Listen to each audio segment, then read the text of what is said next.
గడ్డపై ఈసారి ఏ పార్టీ జెండా ఎగరబోతోంది? బీసీ ఓట్లపై అన్ని పార్టీలు ఫోకస్ పెట్టాయా? బీసీలు ఇందూరులో గెలుపోవటమని ప్రభావితం చేయబోతున్నారా? నిజామాబాద్ లోక్సభ టికెట్ను బీజేపీ బీఆర్ఎస్లు మున్నూరు కాపులకు ఇవ్వడానికి కారణమేంటి? ఈసారి మున్నూరు కాపులు ఎటువైపు ఉన్నారు? మున్నూరు కాపు ఓట్లు చీలితే ఎవరికి లాభం, ఏ పార్టీకి నష్టం?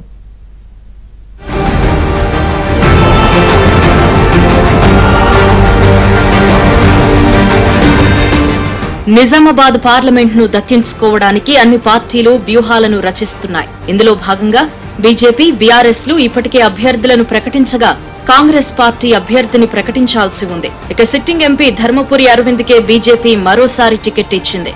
గత లోక్సభ ఎన్నికల్లో ధర్మపురి అరవింద్ చేతిలో ఓడిన కల్వకుంట్ల కవితను కాదని సీనియర్ నేత బాజిరెడ్డి గోవర్ధన్ కు బీఆర్ఎస్ అవకాశమిచ్చింది. ఎన్నికల షెడ్యూల్ వెలువడిన నేపథ్యంలో కాంగ్రెస్ పార్టీ సైతం రేపో మాపో అభ్యర్థిని ప్రకటించే అవకాశం ఉంది.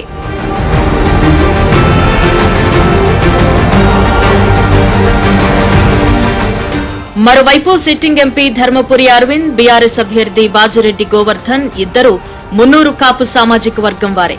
దీంతో ఈసారి మున్నూరు కాపు ఓటర్లు ఎవరికి జై కొడతారు అన్న చర్చ నడుస్తోంది. రాజకీయ చాణక్యుడు డిఎస్ వారసుడిగా రాజకీయాల్లోకి వచ్చినప్పటికీ తెలంగాణ రాజకీయాల్లో ధర్మపురి అరవింద్ తనకంటూ ప్రత్యేక గుర్తింపును తెచ్చుకున్నారు. ఇక సీనియర్ నేత బాజిరెడ్డి గోవర్ధన్ కాంగ్రెస్ లో సుదీర్ఘకాలం పనిచేసి బీఆర్ఎస్ లోకి వచ్చారు. ఈ నేపథ్యంలో మున్నూరు కాపులు ఎటువైపు అనే చర్చ నడుస్తోంది. మరోవైపు 2019 పార్లమెంట్ ఎన్నికల్లో మున్నూరు కాపులు ధర్మపురి అరవింద్ కు జై కొట్టారు. అయితే ఆ ఎన్నికల్లో బీఆర్ఎస్ నుంచి కల్వకుంట్ల కవిత పోటీ చేశారు.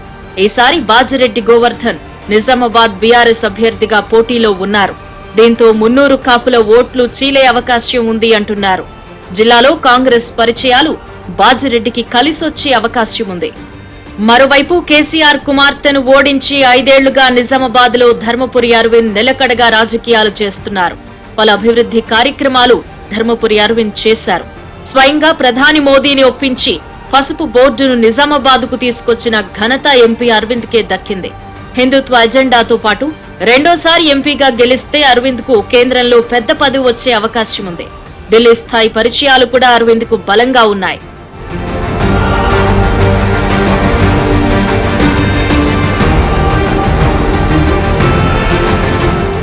ఇంకోవైపు బాజిరెడ్డి గోవర్ధన్ రెడ్డి అభ్యర్థిత్వం వలన నష్టం బీజేపీకా కాంగ్రెస్ కా అనే చర్చ నడుస్తోంది.